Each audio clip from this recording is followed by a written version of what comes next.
Well, regulars of Property Tribes will know that it is the support of our sponsors and commercial partners that help maintain our forums as a free-to-use community resource.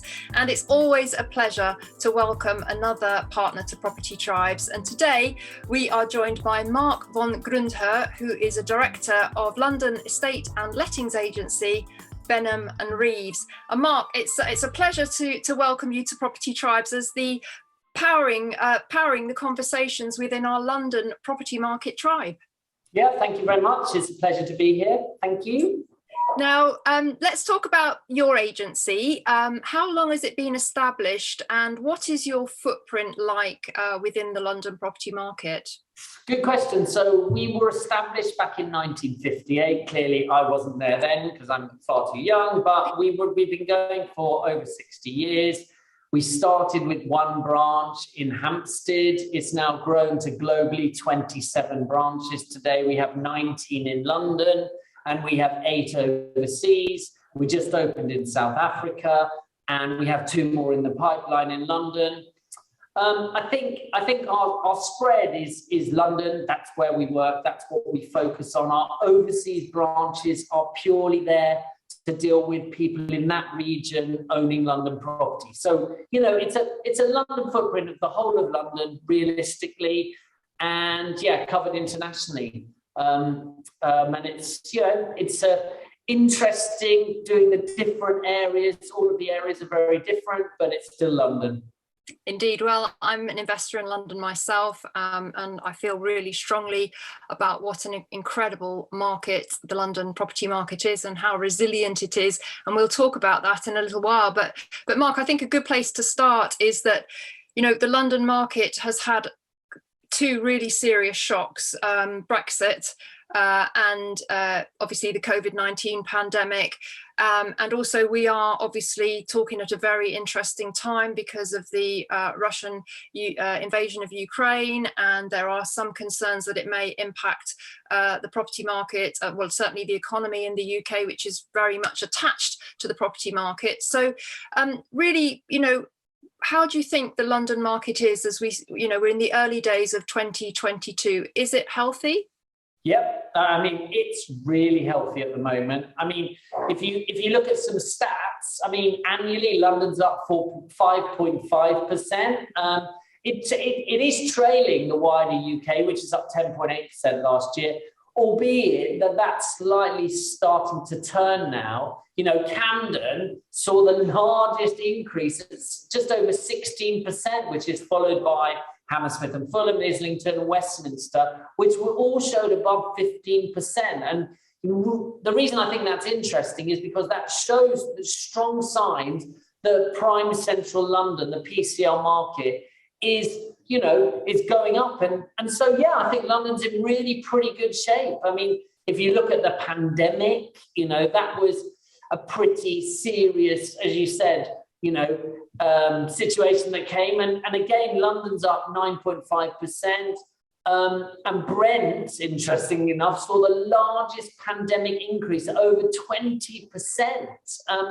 You know, other boroughs like Richmond, Merton, Bexley, and Harrow, they're all up over 15%. And that's showing that the pandemic influence on buying larger homes with more green space, slightly further out. And I think that's really, really interesting. I mean, the other obviously important thing to bear in mind is Brexit. Average London house prices are up 11.3% since Brexit. Again, Redbridge, another interesting borough, saw the biggest increase of 23, I think, almost 24% increase. And again, there were other boroughs which were up 20%. And I just think they're quite interesting to show that things are moving. I'm not saying that's sustainable and we're going to see 15, 20% per annum increases, but it's showing that we've had 2 major things and, you know, prices are now picking up. I mean, London, obviously, as I said, has held behind a little bit. And over the last year, you know, they are up by only 4.3% of London flats themselves, not general London house prices. But that's mainly due to lack of demand from professional tenants and professionals wanting to be in. But we're now seeing pockets where prices are going up and people are starting to come back. I mean, the letting market has been off the hook busy. I have never in my history, I've been doing this now for over 25 years. I know I look far too young, but I have been doing it since I was 3. But as a business, we have never, ever seen such a shortage of supply.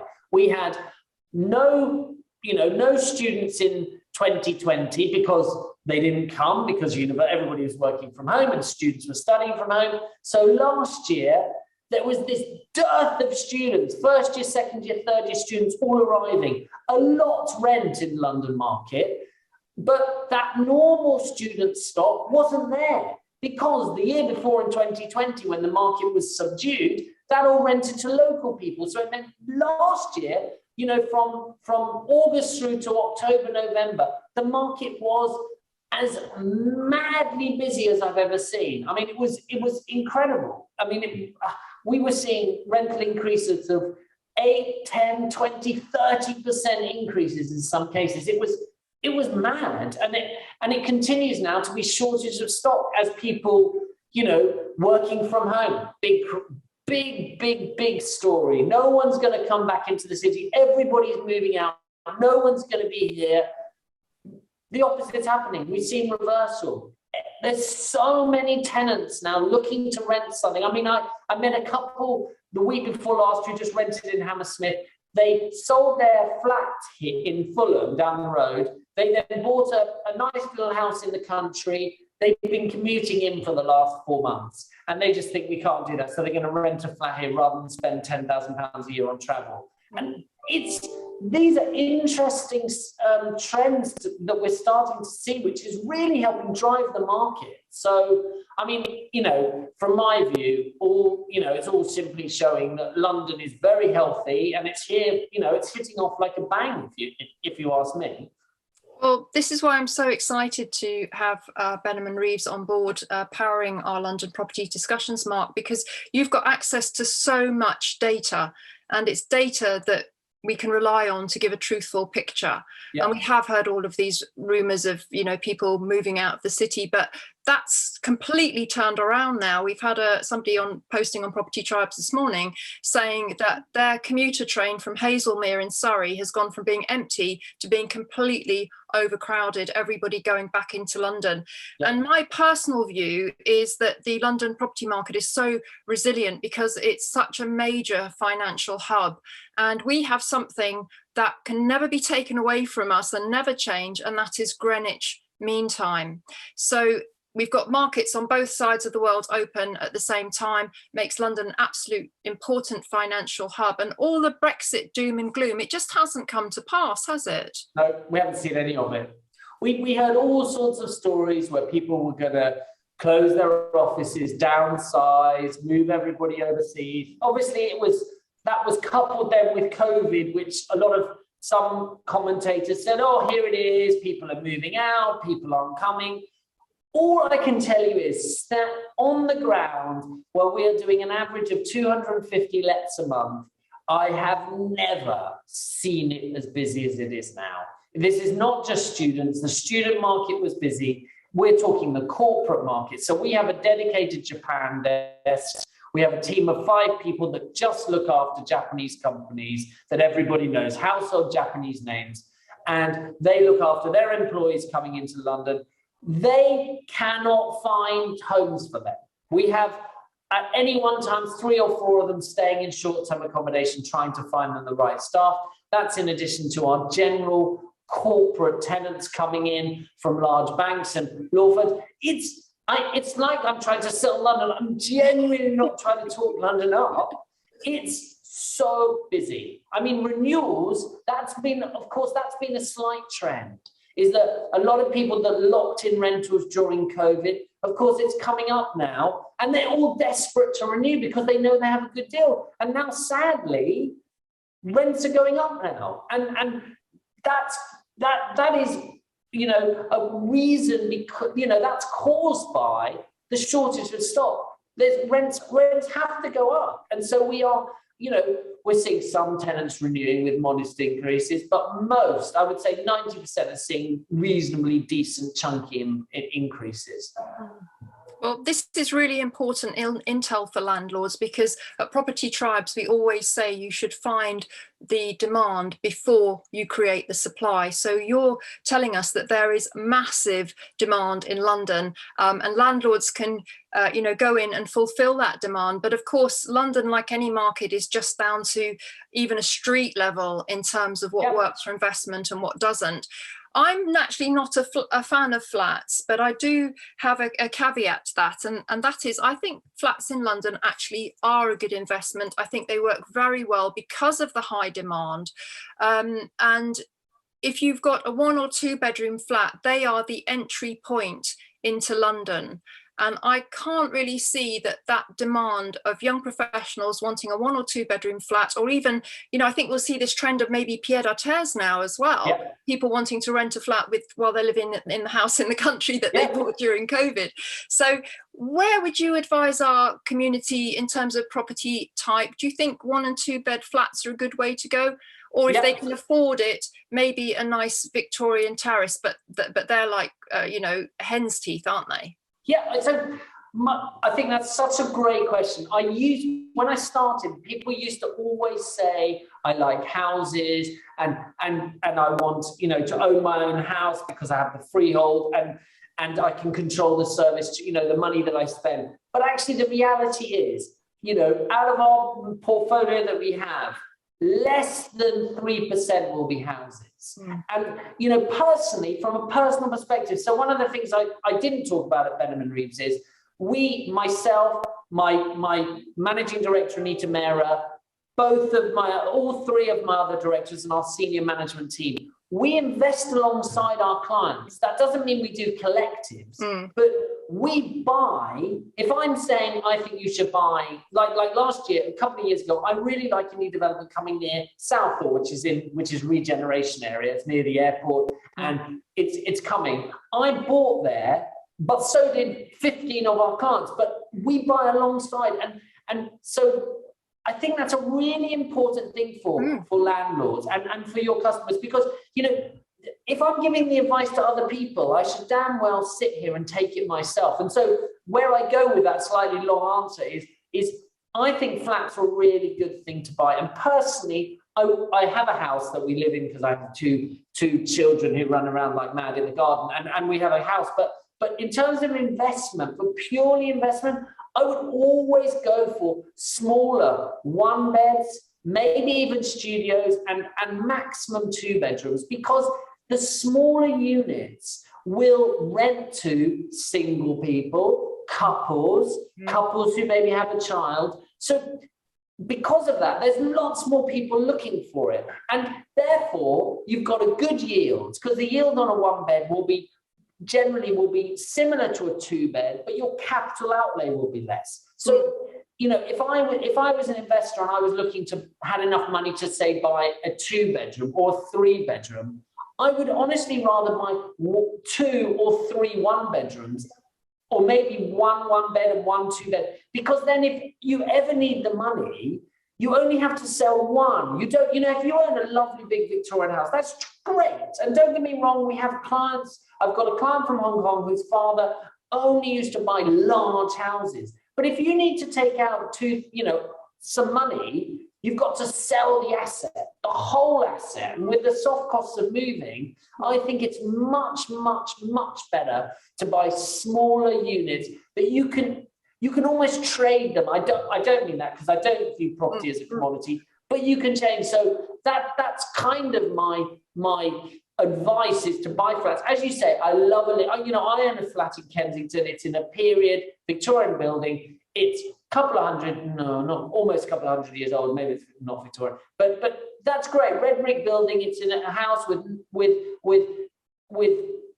period features, but it comes with more maintenance than it would if you buy something new. The other thing I would say on flats or houses, whatever you're looking to buy, and my advice to every one of my clients is or anyone who contacts me and asks me for advice, is make sure you do your research first. If I say buy a one-bedroom flat, don't just go and buy a one-bedroom flat because I've said buy a one-bedroom flat. You need to look at where you're buying it, not just any old one-bedroom flat. I like areas where developers are doing placemaking. Like I said, I bought in Southall. It's called the Green Quarter. It's near the airport. I really liked it. Well, you need to look at areas where there's regeneration going on. And I think that therefore makes flats more the way to go than houses, unless you buy, as you said, Vanessa, if you're outside London, Milton Keynes, some of the smaller towns outside, then houses are much more the way to go. But space is constrained in London, and houses will cost you so much more. And you have to bear in mind on maintenance costs. So frankly, I think, I would always go for smaller units. I think they're much easier to manage, and they're easy to exit. They're very, very easy to exit when you come to sell, because that's important as well. Oh, it absolutely is, and I think that's a very valid point that you've made there, Mark. That it does make you a bit more fleet of foot if your circumstances change, and it's the old saying, having all your eggs in one basket. 100%. So I think you're absolutely right that having individual apartments gives you the flexibility. If you see that one isn't performing very well, you could maybe sell up and then move to somewhere where there's better performance. So no, I think you've made a very valid point there. Would you say that tenant priorities have changed? You should definitely think about buying a flat with a balcony or maybe a roof terrace or something like that. Are there changes in priorities for tenants? 100%. So as a business, we do surveys on an ongoing basis. I'm sure you do too, where we survey our tenants, and that's applicants in our tenant base. During COVID, 2020, transport, i.e. closeness to transport and the type of transport, the importance really dropped. It dropped from being between number 1 and 2 down to 4 and 5. Because a lot of people were thinking about, I'm working from home now, I don't have to go in, I don't mind so much. I'd rather, I don't mind being on a train as opposed to on the tube network. So that was a serious demographic change. However, we're now seeing, we ran our last survey, which was the end of Q3 2021, so Q3 last year, internet is still number 1, which it was during work from home. Second is outside space. And you're 100% right, Vanessa. If you can buy something with a balcony, people like to open the doors if they work from home and sit outside. How many Zoom calls have we all been in where they're sitting on a balcony because they're outside? In addition to that, people like green spaces because you're near a park. If you have communal gardens, that's great, or you're near some form of green space. But then the next one is transport. Transport's back at number 3 on the list, and I think it will creep back up. I mean, the return to work, reversal of working from home. Commuters are simply unwilling to do the long commute. Who wants to sit on a train for an hour and 45 minutes each way every day? Who wants to do that? And even if if a tenant's only doing 2 days a week in the office at the moment, we all know how quickly people forget. It'll be 3 days, then it'll be 4 days, then it'll be 5 days. It's coming. The demand for commercial space at the moment has gone off the hook. Everybody's read what Google have taken on their spaces. They bought their new building because the landlord was struggling on price. They bought that. And this is an internet-based company. Why do they need more office space? They should be able to monitor everybody from home, but even they're taking more space. So, priorities have changed. But, I think the old adages like transport are very, very important. But, fast internet speed. These are important things that, landlords should be checking out. Don't trust what the sales guy, that lovely sales guy tells you. Do your homework. I always say that to people. You must do your homework. Absolutely. Well, we have a thread on Property Tribes called "London: The Comeback Begins," and I've been it was started by a member, but myself and our community have been updating it with all the good news that's happening around the London market. We've heard, obviously, that the City Boys have had a massive bonus. We do know that feeds into London property, and I think, Mark, let's move on now to your agency, because we mentioned that you do sales and lettings in London. Now, you know, sometimes people are, estate agents, they're there to, help the seller, not the buyer. I don't subscribe to that. No. I believe that estate agents on the sales side are very, very useful to investors. If somebody rang you up from Property Tribes and said, I'm looking to invest in London, I'd like to buy a suitable property, you would want to help them. And then you've got the option for them to pass the property for you for rental. So how do you, what would you say your USPs are, and how you can assist the Property Tribes community? So, yeah, well, that's a great question. So I think exactly what you said. Most people think agents are just looking to sell. Of course they are, because that's ultimately the business. I think where we as a business differ, one of our key USPs is because for so long we've been looking after investors, both in the UK and internationally. You have to have someone there when people forget about the fact you're not in London. If you're in Manchester, it's still an hour and a half on the train to come down and messing around. You need to have someone you can rely on. And so trust is a really important thing that we've built up over the years. Someone comes to me, if I don't think it's a good investment, I'll tell them. Because honestly, there's no point in saying to someone, this is a brilliant investment just to earn a sales fee. Because agents that do that, it's a one-trick pony. We look at as our clients and people that buy, whether they buy through us or they buy through somebody else. I look at it as a long-term relationship. It's like a marriage. I have to, if you buy through me, that's great. I've got to make sure I let it. I've got to manage it for you if you want that. I've got to look after it for you. You're going to have tenants come and go. That's an ongoing general process. And as a business, we deal with, little bit of a sale on what we do. So we do sales, we do lettings, we do management. We also have a sister business called Install Direct that does furnishings and refurbishment. So, we look at properties. It's not just about selling a furniture pack. I've just got a client who's had a 3-bedroom flat, his family used for years. He wants to let it now. I went to see it. It needs decorating and the carpet's done. And he said, do I have to furnish it? And you need to furnish. We furnish the living room and the master bedroom and nothing else. And then the tenant comes in and choose.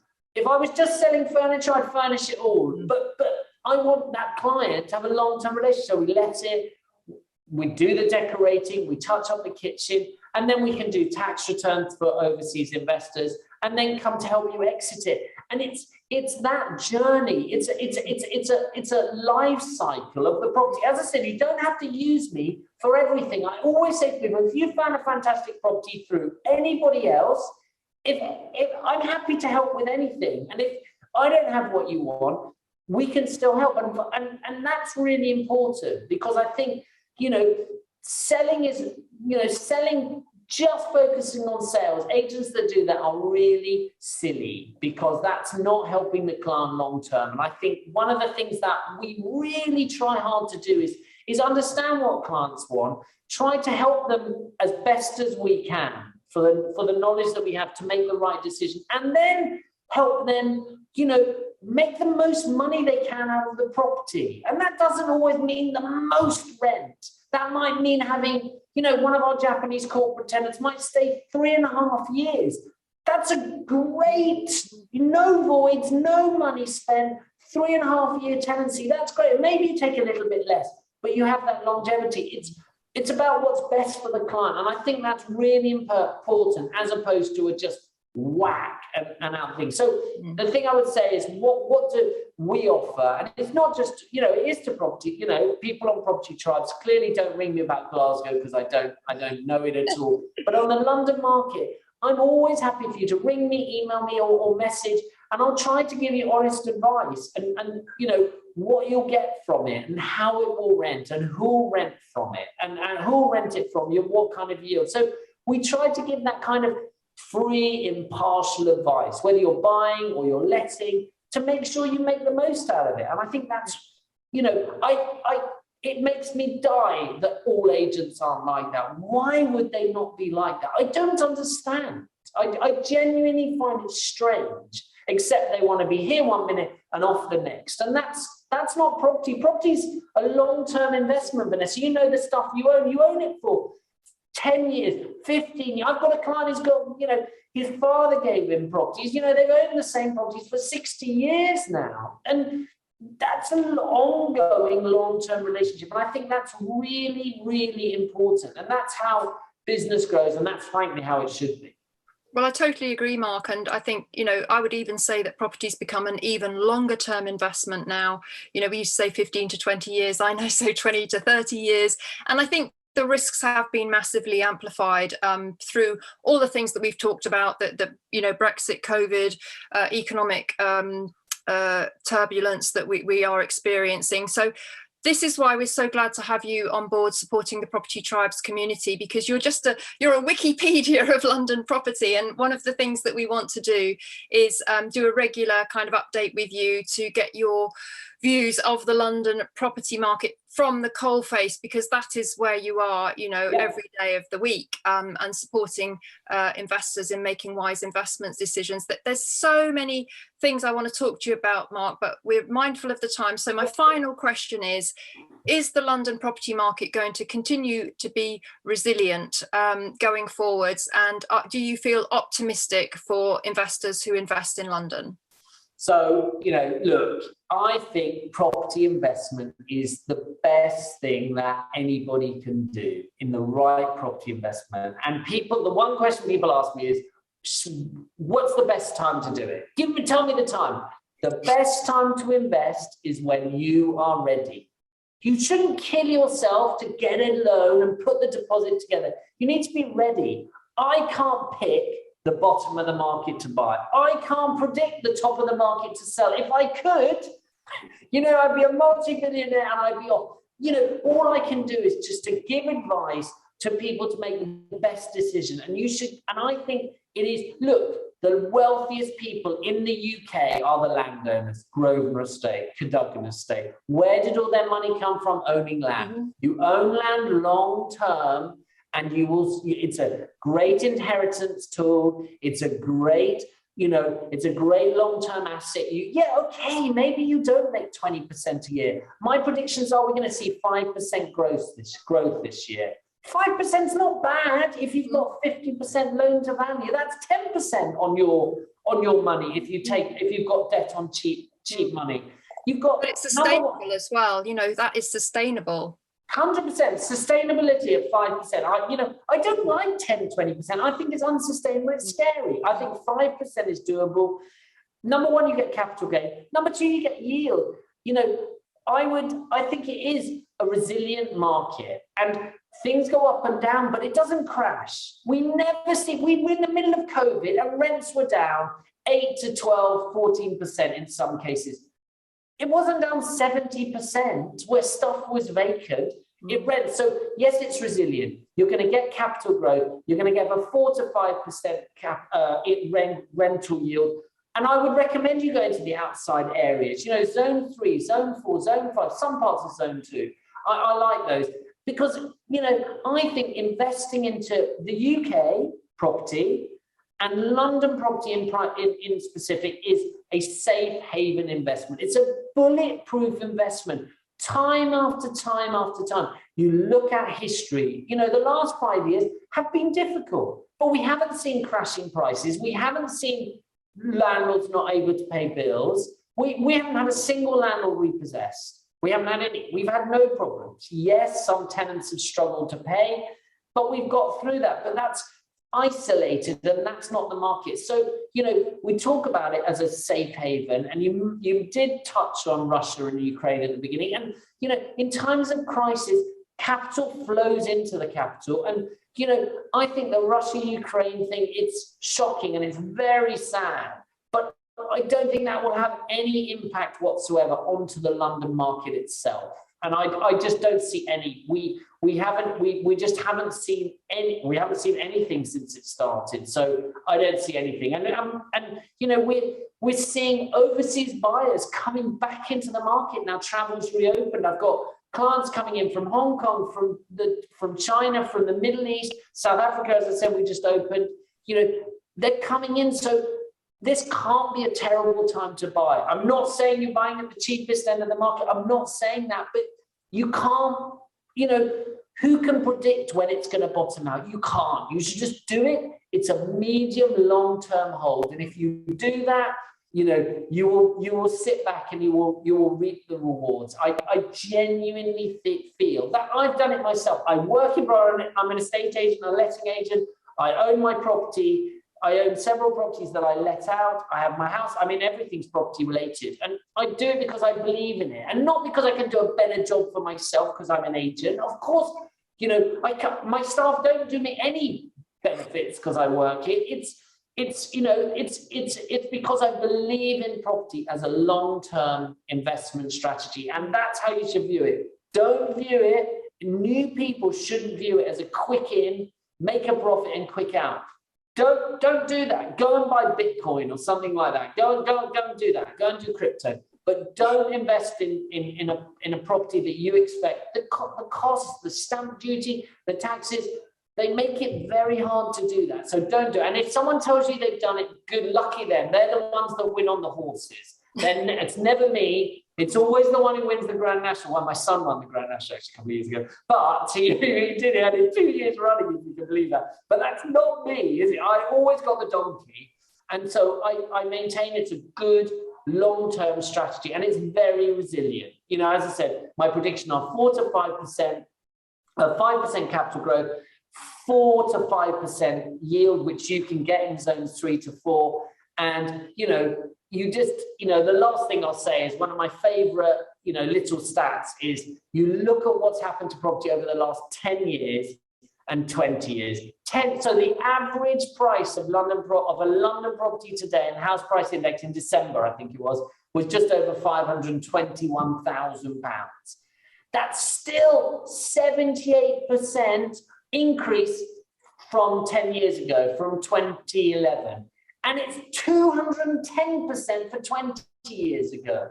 You know, you can't see things that see those kind of returns that are stable and they are liquid. You know, a lot of people say to me, well, property's not illiquid. Property's very illiquid. It is illiquid in that you can't go and sell it today and get your cash out. But if you want to sell, it takes a while because that's the process. That's not me. That's our government with land registry and solicitors. But it does take a while, but you can exit if you need to sell. It's good. I think it's great planning for kids to go to school, for people that have to pay fees, university fees. There are lots of you can help kids get on the property ladder for their homes. I genuinely feel it's really good. And that's why it's so resilient. And because I think it's in the nature of British people to be property owners. And I think that, you know, we're a nation of homeowners, and I think that will continue. And I think, you know, London property, it's my speciality, but I genuinely think it's a good place to be. Well, I'm going to agree with you, Mark, and you're very much singing from the Property Tribe's hymn sheet about it being a long-term investment. And we like to say it's not timing the market, it's time in the market. So you can't buy a property in the past, and you can't go and buy a property in the future unless you've got a TARDIS like Doctor Who. So the only time that any of us can do anything is now, today. And as you rightly said, if you get your ducks in a line, make sure you're set up properly to be able to do it without too much financial stress, then get going. And thank you so much for being a supporter of Property Tribes, Mark, and for joining me on this call. I've so enjoyed hearing. I can feel your passion and your belief in the London property market, and I hope this is going to be one of many chats that we can have to guide the Property Tribes community about where is best to invest in London. Perfect, thanks. Thank you.